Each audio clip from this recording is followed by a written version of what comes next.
عليكم ورحمة الله وبركاته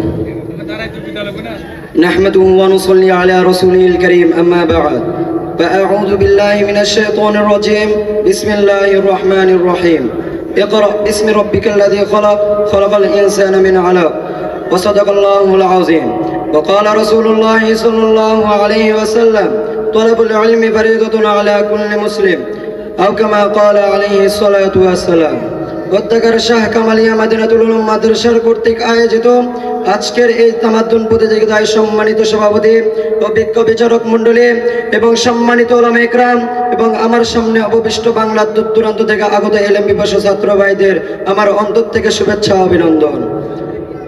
সর্বপ্রথম সেই মহান রব্বুল আলামিনের দরবারে শুকরিয়া জ্ঞাপন করব, যিনি আমাকে আপনাকে আমাদের সবাইকে সুস্বাস্থ্যভাবে এই মজলিসে বসার তৌফিক দান করেছেন। সেই মহান রব্বুল আলামিনের দরবারে শুকরিয়া জ্ঞাপন করব, সবাই বলে আলহামদুলিল্লাহ। এবং বিশ্বকোটি দরুদ সালাম সেই মহামানবের প্রতি, যিনি আমাদেরকে এত সুন্দর একটি ইসলাম ধর্ম দান করেছেন। সেই মহান মানবের প্রতি সকলে ছোট্ট করে দরুদ পেশ করব, সবাই বলি সাল্লাল্লাহু আলাইহি ওয়াসাল্লাম। আপনারা অবগত আছেন যে আজকে আমার বিষয়বস্তু হলো আদর্শ সমাজ গঠনে ইসলামী শিক্ষার প্রয়োজনীয়তা। এর বিষয় নিয়ে অল্প কিছু আলোচনা করার চেষ্টা করব ইনশাআল্লাহ। মুহতারাম হাজিরিন, আপনারা অধিকাংশ লোকেরাই জানেন যে আজ থেকে প্রায় 646 হিজরি আগে আমাদের নবী করিম সাল্লাল্লাহু আলাইহি ওয়াসাল্লামকে 40 বছর পর্যন্ত ইবাদত করার পরে নবুয়ত দান করা হয়।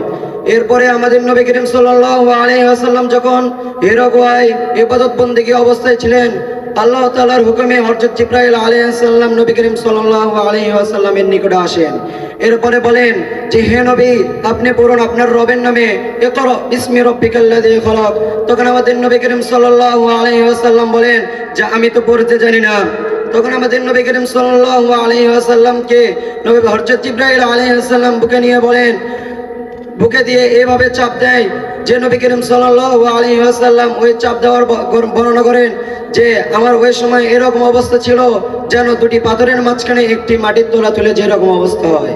তিনি আরো বলেন যে আমাকে প্রথমবার চাপ দিয়ে ছেড়ে দেওয়ার পরে দ্বিতীয়বার পুনরায় প্রশ্ন করা হয় যে হে নবী, আপনি বলুন আপনার রবের নামে, ইকরা বিসমি রাব্বিকাল্লাযী খলাক।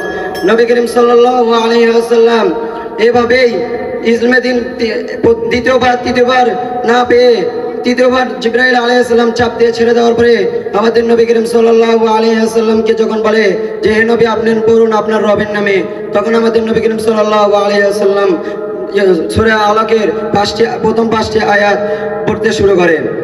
এর দ্বারা বোঝা যায় যে ইলমে দ্বীন শুধু এখনই কষ্ট করে শিক্ষা হয়নি, বরং এটাকে পূর্ব থেকেই শিক্ষা এবং শ্রম দিয়ে শিক্ষা করা হয়েছে।